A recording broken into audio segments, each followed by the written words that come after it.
Hello and welcome to the Championship Talk podcast. I'm your host Paul O'Toole and joined next to me is my co-host Thomas Falco. Hello. So we've got a few bits of news to talk about. Hopefully you've all had a good Christmas and New Year. Also want to just quickly, before we talk about the news and the some of the detail we want to get into, I just want to plug our History of series. So we've got History of Barnsley, we've got History of Birmingham, History of Blackburn. Check out those because they're really, really good. Going up soon is History of Bournemouth and History of Bristol City. So hopefully you enjoy those. If you do, on YouTube, hit us a like at the Championship Talk podcast is the name of our YouTube channel. And obviously the first part of this podcast, as some of you are able to see, is done as a video. And as you can tell with our history of recordings, we do them in strict alphabetical order, don't we, Paul? It is Brentford next. Yes. We were midway through recording and then we realised Brentford probably should have come before. Anyway, so we're going to move on to. We've got nothing other to talk about than COVID. Seems to be dominating. Everywhere. Not only sport. However, obviously with the new restrictions, a bit woolly as to when they'll go on. Mid-February, maybe March, who knows. However, one thing we do know is professional sport can continue, and which it's deemed elite sport can continue, and that's anywhere from the National League or the 3 to 6 National League tier and above. So anywhere above North and South National League can continue. They're deemed as elite, so obviously covers the Championship and Leagues 1 and 2. Now, obviously, we've also today had the Premier League announce their highest ever, since they started coronavirus testing, they've had the highest number of positive cases, which was 40. They've announced that today. We obviously have seen a rise in the number of games affected by COVID-19. There has been some debate as to whether stopping sport for 2 weeks would actually have an effect because players would still need to train, and that would subsequently mean mixing, etc.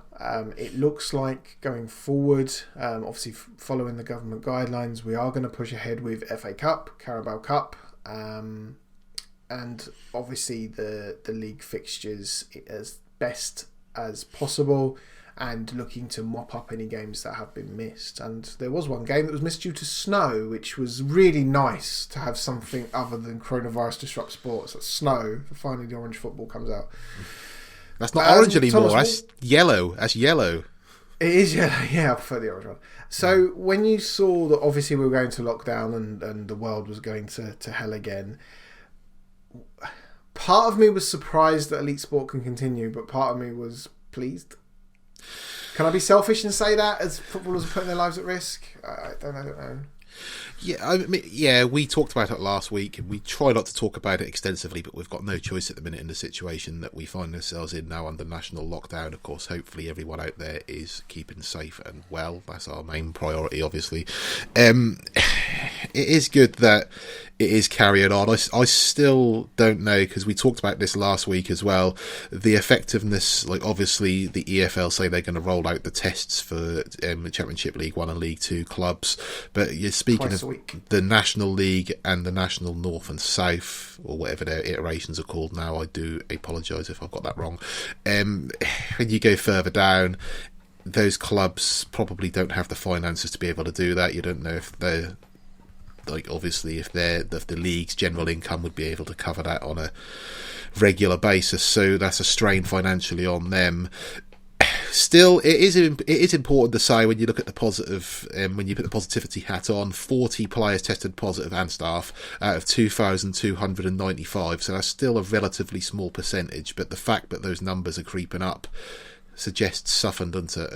And I'm still in two minds whether as well. I mean, we could go into a long, heated debate about the responsibility of professional footballers as well, as more and more, there's still a handful, but still there are quite a few cases now of footballers being reprimanded for breaking protocols when it comes to COVID as well. It's just, I honestly don't know where I stand. It's good to have that release of football as well. When the fans were back in the stadiums, it was good because it added to the atmosphere, although it wasn't a large number of fans. Unfortunately, we understand why. It's still good to have fans in the stadium. It added to the atmosphere. Football is nothing without fans. You watch sport in general. I know I've referred to the darts over the last 2 or 3 weeks because the Darts World Championship has been on. I watched the final the other night, and no sport is the same without the fans. And Nope. again, I understand the show must go on, but what percentage of positive tests are we looking at until something has to be done? Because I know the Premier League are not even considering having a circuit breaker that was bandied about by a few managers as well, and the staff in the Football League clubs as well were sort of contemplating it and suggesting that it should be. When does it become an issue? Like, obviously it's a major issue, but where does it become a major issue in sport where that gets to a certain percentage threshold where you think, okay, enough's enough now, we're going to have to look? Because there is a championship club you're going to refer to in a minute, because you've been able to read far more about it today than I have. There's a championship club who have got a few cases as well. They're talking of the FA Cup if teams, it's not confirmed, but there was talk today and yesterday that if teams are unable to fulfil their fixtures, they have to forfeit their ties in the FA Cup as well. Yeah, I'm still torn 50-50, and I know you're glad that football's back, but it's got to be done safely. And although they are elite athletes, they still, like, you've seen the effects it has on players as well, and the long-term effects it has on fit and healthy people. And Sam Maximan still not playing for Newcastle, having had the virus early November.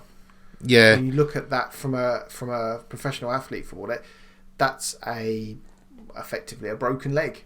If you look at it in terms of timescales, when you look at in terms of long-term ability, a broken leg, they'll probably be back in training. They can barely walk to the shops. So you say the long-term effects, you're absolutely right. It's Derby that have confirmed in the last 24 hours that several first-team members have tested positive. They're not going to disclose because obviously it's medical information. Of course, yeah. To be honest, we don't need to know. It's not our place to know. But again, that's, that leaves casts a shadow of doubt over their fixtures for the immediate future. And I think you're right. I think it's, if one of these players tests positive, if you look at the track and trace for how many corners some of these teams have, and if they're marked consistently, they probably, get an alert on their phone if they had their phones on them. So let's be perfectly honest. Is it safe? No. And it never could 100% be safe. Does there need to be more testing at every level that's allowed to play? Because to my mind, if you define elite level sport, then elite level sport should be treated exactly the same. Mm-hmm. So if elite level sport, now you say elite level sport, or in terms of football, you're thinking of Premier League and Championship. Yeah, and it is absolutely no offence to League One, League Two, and the national leagues. No offence intended with that, but they have the financial resources and the clout when it comes to that, as opposed to them clubs. That's what I mean by that. And we're not saying that League One, Two are semi-professional or that they're professional sportsmen, but are they the elite level where that's where the money is? Because the Premier League could pay to have every single player tested every single day of the week. The Championship clubs, and we've been into some of the owners, most of them, the financial means there, if they club together and add a whip round, most of them probably could do the same. You go down to Leagues 1 and 2, it's not possible. It isn't. Should the FA Cup be going ahead when you look at some of the fixtures? Then no way. You've got non-league teams playing Premier. That no way. As much as I am the biggest fan of tradition in football and the biggest fan of the FA Cup, I'm also the biggest pragmatist in terms of what sport can we have in a month's time that's safe, and is wanting everything now and every competition now going to mean we've still got sport in a month's time with players safely? No, it doesn't. Should international football be played? Well, I think the obvious answer to that is no. We've said that 3 or 4 times, and after international breaks we've been proven right. Should European games being played in terms of like Liverpool and Arsenal jet setting across the world? Well, obviously the answer to that is no. However, if we can have some localised sport that is safe, then yes, we should try. But should we try and have the same level of sport we had a year ago? No. And we kind of called this a couple of weeks ago. It was obvious to any pragmatic person looking in terms of where the country was going. I think for sport to try and continue, we've got the Carabao Cup today, which again they're in the semi-finals. The reality is very. It's the FA Cup that worries me. It's the FA Cup and European football that worries me the most, as well as the kind of the dragging the feet of testing of lower league football. If it's elite level sport, it all should have the same testing. Simple as that. No questions asked. However, the Premier League is being treated differently, and we know why, because it's got the money. Simple as that. Yeah, I mean, it's interesting. We've not talked about it on the podcast, and we can't really talk about it now. But I believe it was France, where it may not be to do with COVID, but the company that the company that pay for the TV rights have actually pulled out of their deal, haven't they? Yep. Because of that as well. So you can understand why the show has got to try and go on as much as it can, because that does help with morale as well. And of course, there are many people out there who couldn't give a toss about football as well. No, so obviously, it's not keeping that. So as not helping with their. My idea with the morale is if we try and have all of the football that we've had previously, you will end up with a space when we end up with no football. Because you've just said it. At what point do we get to where football stops? Heaven, I say this, but when a footballer dies because they caught it, is that the red line where they go, whoa, hold on a minute, it's been not safe now? Is it when we've had too many fixtures postponed that it's actually made a mockery of the season? We're probably there right now anyway. Let's look at the red lines there. But you're right, you've just made a very valid point. The FA make a deal with TV companies for BT and BBC to sell rights to the FA Cup, so they're going to want that to go ahead. BT have made a deal with with UEFA to have the Champions League rights. They're going to make sure that goes. Everyone's got their own little piece of the pie and their own self-interest. I think it's up. The onus is on the Premier League and the EFL to say, actually, if we try and have all these little sub-competitions going, are we going to actually end up being able to fulfil any of the season? Unlikely. So let's just push ahead with the league in its format, because ultimately that affects who goes into the Champions League. That affects who's in what round of the FA Cup next season. There's a long-term picture there that you've got so many different governing bodies, they've got so many different pieces of pie, no one's in a position to actually make a decision. And I kind of look at the Players' Union to say, where have they been in protecting their members? Because we're now talking a lot of games that have been called off, a lot of players that have suffered effects of COVID, and we're not hearing anything from the PFA. So interesting, and I kind of think we're in a position where I'm glad that some sport is going ahead. I can't say that I'm not. Oh yeah, I'm not gonna lie. I mean, we love modern football as well. I mean, personally, I've talked about darts enough for you to know I love my darts. Horse racing as well is carrying on as much as normal, and American football as well. I know the basketball's come back on as well. They're all under strict. There's no insinuation whatsoever that they are not provided with every protection possible. But this is a virus where you can't 100% effectively protect from it, can you? So I hate sitting on the fence, and I'd love nothing more than to be able to argue a point with you, but I just can't. I'm so torn with this morally. Let's shift gears, because we've talked enough about that, and obviously we did want to make sure that we, for what opinions we do have, as helpful as they are, because I think we're both divided. I think some football should stop, but I also love the fact that it's back. You're in the same mindset. I think it's being torn. I think it's just, these are us as, we watch this as fans. We watch this as people.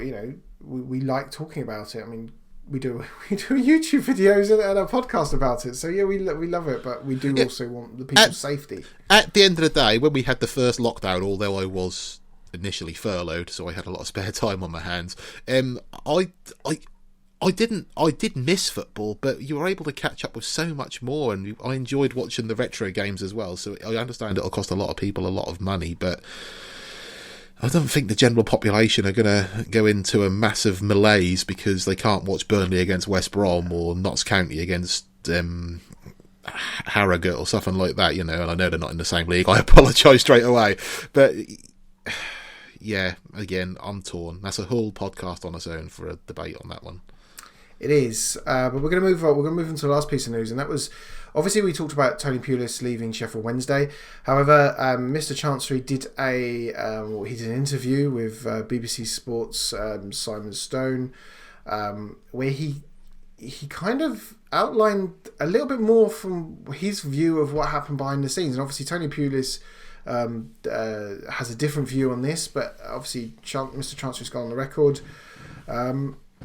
And he said, I wanted to talk to him, but he didn't want to talk to me. He said, I don't understand why he didn't call me. I tried to text him all the time. He then goes on to say he didn't know how to manage the team. And obviously he's talking about Tony Pulis. In the end, we were talking about him leaving, and the statement would say it was mutual consent. But his lawyer sent me something that made him look good and make me look bad. On Monday morning, my lawyer had to go to hospital, so my people told him we would talk about it after Tuesday's game. He got mad and said that it had to be done now. In the end, I sacked him. It's understood Tony Pulis is surprised and disappointed by the comments, and he believed he would be able to leave on Wednesday with a degree of dignity and respect. You never normally get the kind of the dirty laundry of what happened, but clearly 20 games Tony Pulis was in charge. Tony Pulis is a very, very good 20? 10, mate. 10. Sorry, it was 10. You are. Sorry, it was 10. Tony Pulis is a very well-respected manager and very proven at this level. This is very strange. Very, very strange.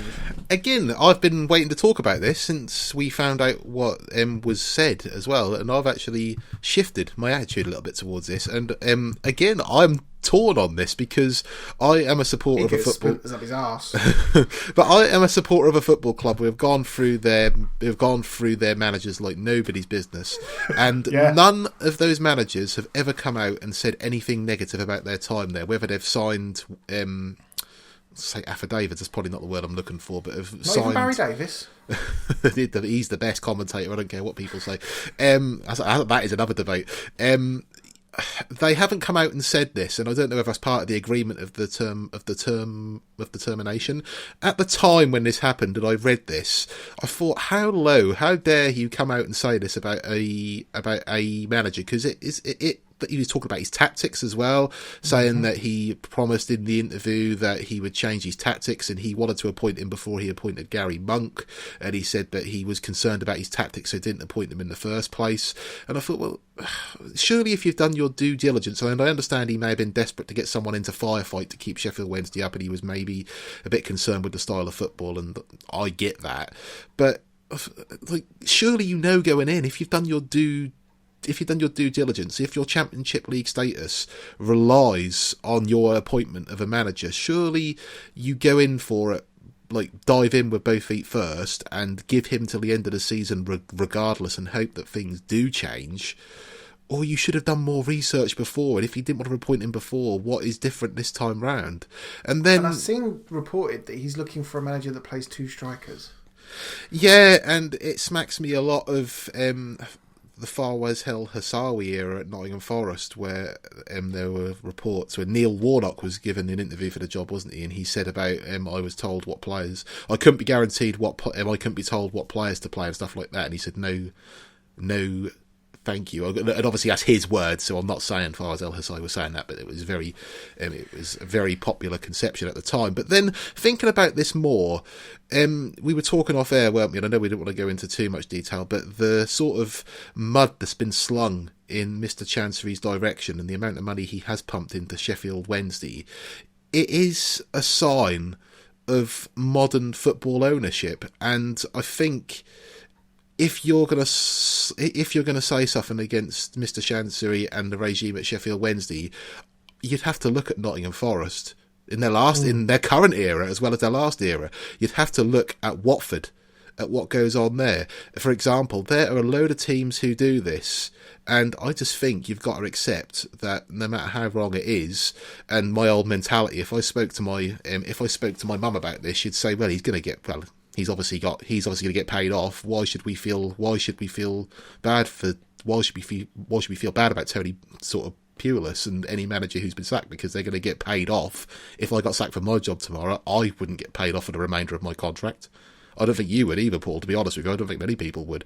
So No. I understand it is the football owner's right to do this as well, and I don't want to upset Sheffield Wednesday fans when I say this, but it still comes down to me, having sort of balanced it out and look at the pros and cons.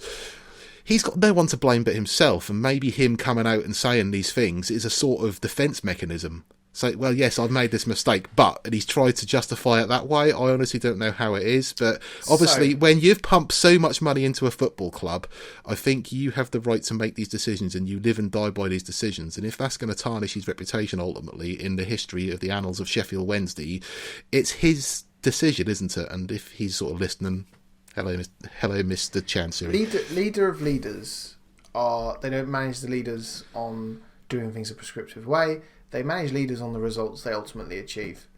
So a great visionary leader will set the vision and then appoint people that they believe can move, whether it be a club, a team, whatever you kind of business you want to look at, can move towards that vision and achieve the results in a way that's that the person they've appointed is going to be able to do it. So I use Richard Branson as a great example. He always said that he employs people that are smarter than him. And the reason he does that, he sets the vision of whatever company he's looking at. He employs smarter people to come up with ways to make that vision happen. And when you look at most successful companies, tech companies, financial services, they will have a vision, and then they will have people that are bright, smart, well-educated, or seasoned in the profession they're looking at, and they will be using their expertise to see how to get to that vision in the way that they seem fit. When you look at most businesses that fail, tend to have a dictatorial leader that wants things done a prescriptive way, and it's their way or no way. And however, when you are pumping in the sums of money that Mr. Chancellor has pumped in, you can do with whatever you want because it's your club. As much as the fans are going to hate me for saying this, it's his money in the club. Yeah, and at the end of the day, if Sheffield Wednesday, I know it's extremely unlikely, and again, no offence to Sheffield Wednesday fans when I say this, but if they were to appoint the manager and go on a storm and run and get into the top six, would you be talking about their miraculous run under a new manager at the end of the season, or the fact they sacked Tony Pulis after 10 games? Who owned Charlton when they got promoted under Lee Bowyer? Ramon Duchalet. Was he particularly liked up to the promotion season? Point in question. So, thank you all for watching. Thank you all for sticking with us. I know that was a bit of a rambly podcast, but we had a lot we wanted to say, and it's we hopefully you've got some semblance of either be laughing at the ridiculousness of what we said or agreeing with us. Here's a thumbs up. That really does help other people see the podcast. Leave us a comment if you think there's something we missed, because we do that. We're only human. And subscribe if you want to catch more news podcasts, and also catch the next two History of podcasts, because they will be in the next couple of months. As always, you can see the full form podcast. We've got 2 rounds of fixtures that we'll also be going through in brief, previewing the FA Cup games as well. That's goodbye from me. Goodbye from me. And we'll speak to you all not next week, the week after, when we look at the next round of fixtures. Goodbye. Bye.